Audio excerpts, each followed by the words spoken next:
3 minutes ago, a dramatic royal headline began circulating with a claim that could completely reshape the way people view the British monarchy. Princess Anne has reportedly confirmed that an abdication is complete, while Prince William prepares to lead the institution into its next chapter. But there is one enormous question hanging over that claim. What exactly has been confirmed? The word abdication carries extraordinary weight when it appears in a royal story. It is not an ordinary change of duties.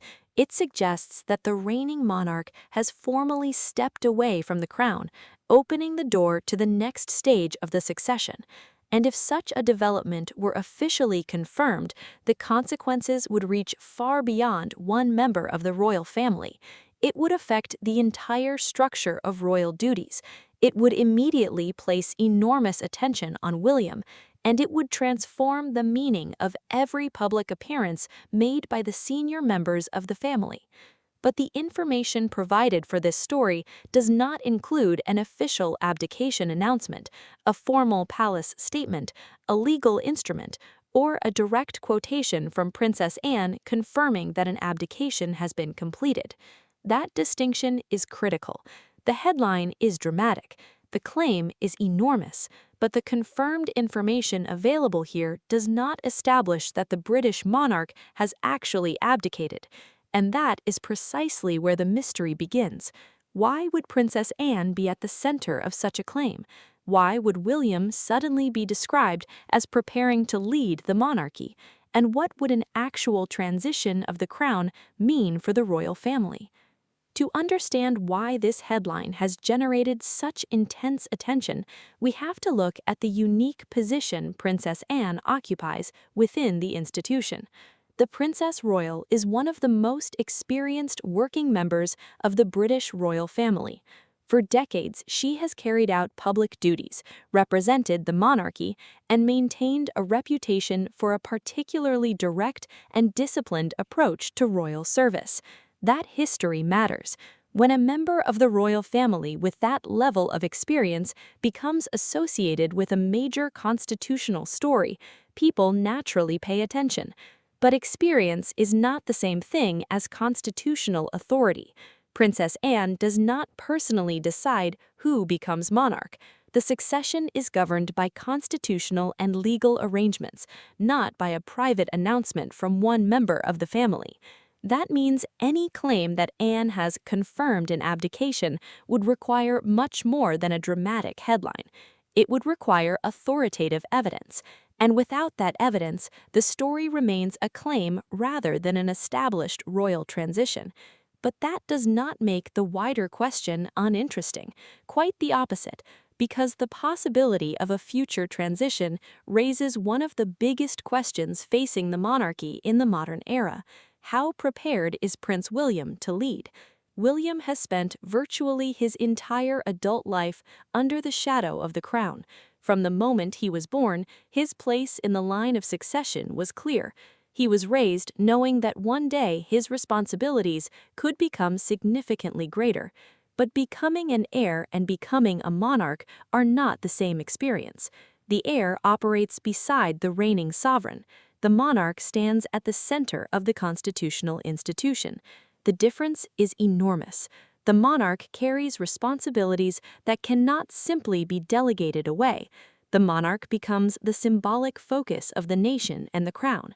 And that is why any suggestion that William is preparing to lead immediately attracts such intense public interest. Royal watchers want to know whether he is ready. They want to know what his monarchy would look like. They want to know how Catherine would fit into that future. And they want to know whether the institution itself would change under a new generation.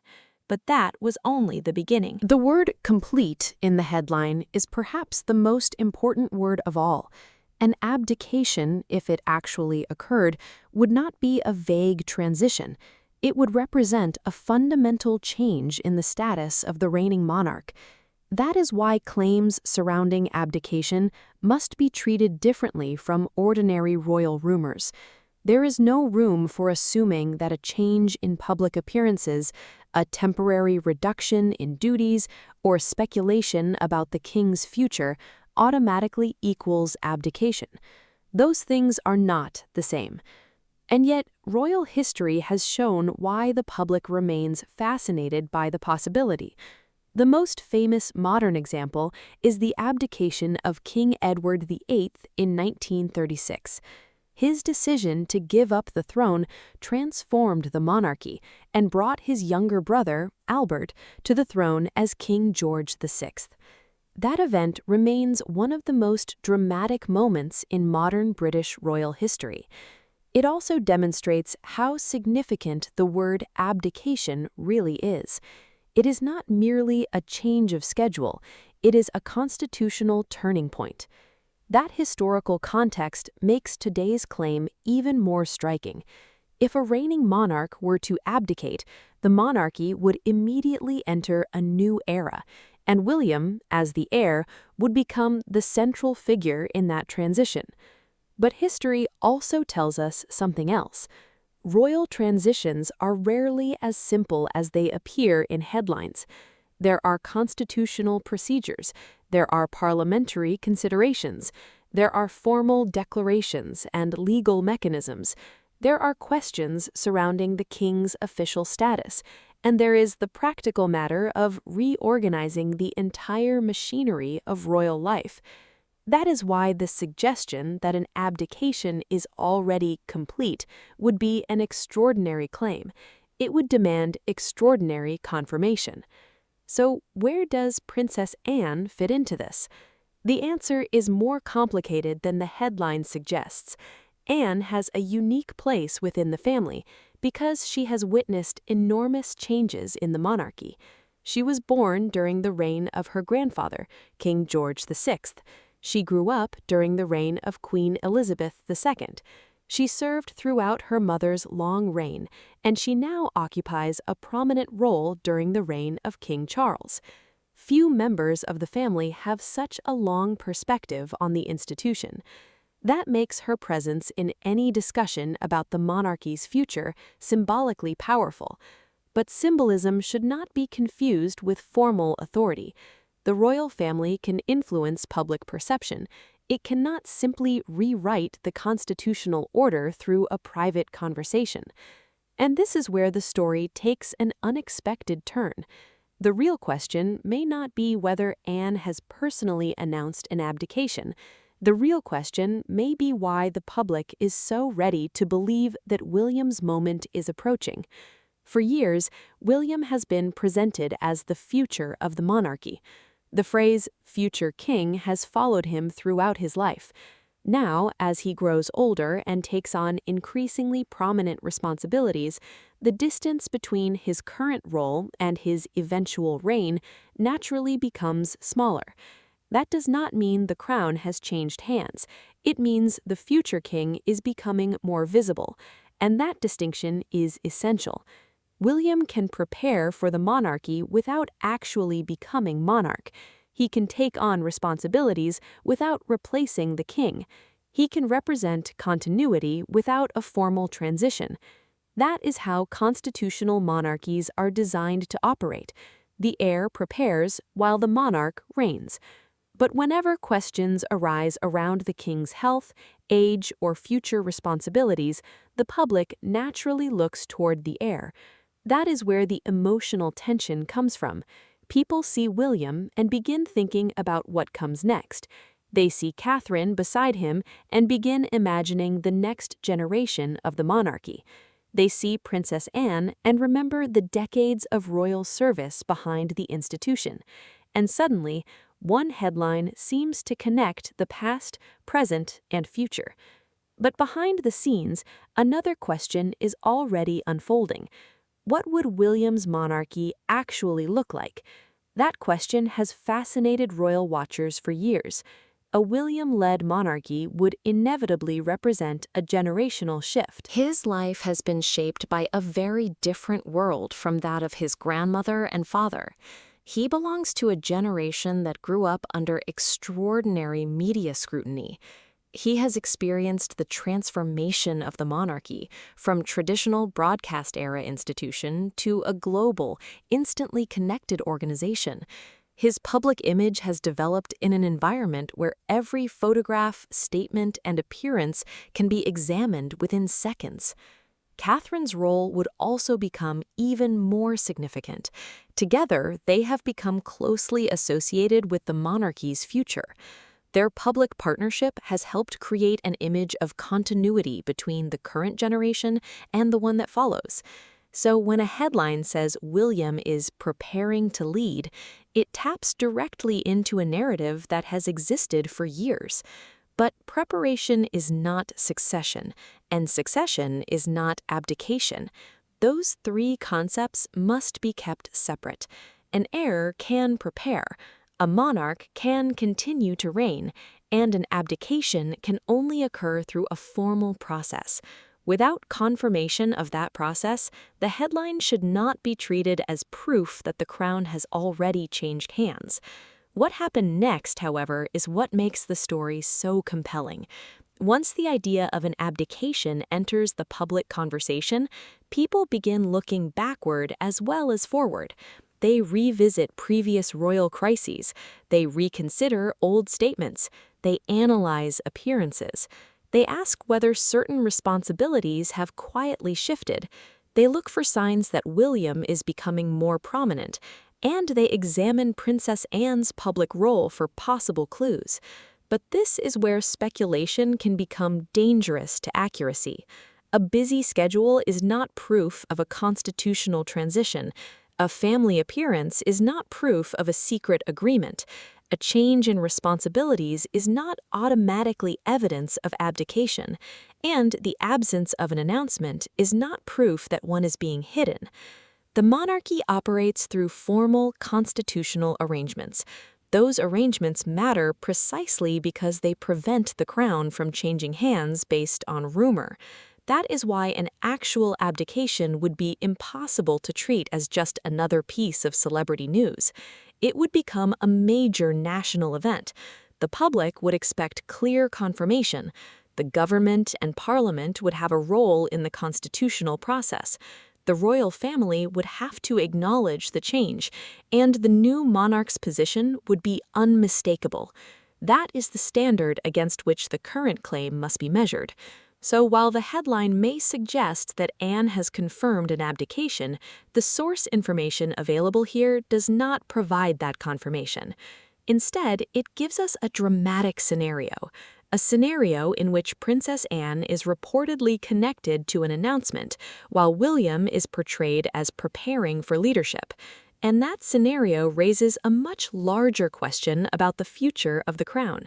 How does a monarchy prepare for change without creating the impression that change has already happened? That is a delicate problem. If William becomes too visible, some observers may interpret his increased responsibilities as evidence that the king is stepping back. If he remains too quiet, others may question whether the institution is ready for the future. The same tension applies to Catherine. Her public presence can strengthen the image of continuity, but increased visibility can also create speculation about why she is being given greater prominence. For the palace, managing that balance is essential. The monarchy needs to show that the next generation is prepared while making clear that the present monarch remains at the center of the institution. And this is perhaps the most important context surrounding the headline. The British monarchy is designed to survive generational change. Its strength depends on continuity. The individual monarch changes, the institution remains. That means William's preparation is not necessarily a sign of crisis. It can simply be evidence that the monarchy is doing what monarchies have always done, preparing for the future. But the public is naturally fascinated by moments when that future seems closer. And that is why the word abdication creates such a powerful emotional reaction. It immediately changes the question from what is happening today to who will lead tomorrow. For William, that question has existed since birth. For Anne, it represents another stage in a lifetime of service.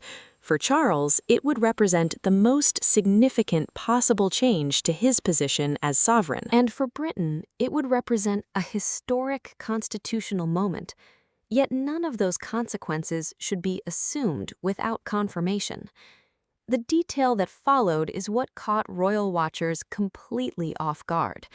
The story's biggest mystery is not necessarily what Anne said.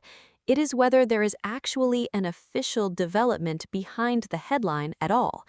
That question cannot be answered by speculation.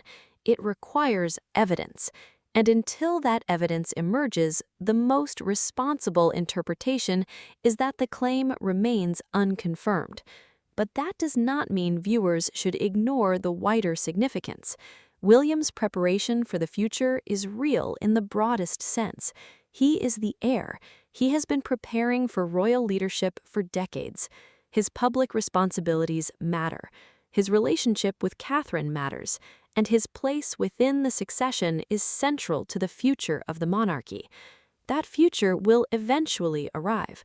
The question is simply when and under what circumstances. The British public has already witnessed one extraordinary transition in recent years, moving from the reign of Queen Elizabeth II to that of King Charles. That transition demonstrated how deeply the monarchy is woven into national life. The death of a sovereign brought ceremonies, mourning, constitutional procedures, and the beginning of a new reign. An abdication would be different. It would involve a reigning monarch choosing to relinquish the crown while still alive. That distinction makes an abdication one of the most dramatic events possible within the institution. And perhaps that is why the headline has captured so much attention. It offers the possibility of a moment when everything changes. One day, Charles is king. The next, the monarchy has a new sovereign. William is no longer waiting, he is leading. Catherine's position changes. The family reorganizes. The public watches a new era begin. It is an extraordinary scenario. But extraordinary scenarios require extraordinary confirmation, and that confirmation is not contained in the information provided for this story. So the story must ultimately return to the question that appeared at the beginning. What exactly has been confirmed? Based on the available information, the answer is narrower than the headline suggests. There is no provided official confirmation that an abdication has been completed. There is no provided formal statement from Princess Anne establishing that the crown has changed hands. There is no announcement declaring William the new monarch. What we do have is a powerful narrative surrounding the possibility of transition and William's long-term preparation to lead the monarchy one day. And that may be why this story is resonating so strongly, because even without a confirmed abdication, the future is visible. William is no longer the young prince the public first watched growing up. He is the heir to the throne. Catherine stands beside him as one of the monarchy's most recognizable future figures, and Princess Anne represents a generation of royal service that has witnessed enormous institutional change. The monarchy is always moving forward, even when the crown itself remains in the same hands.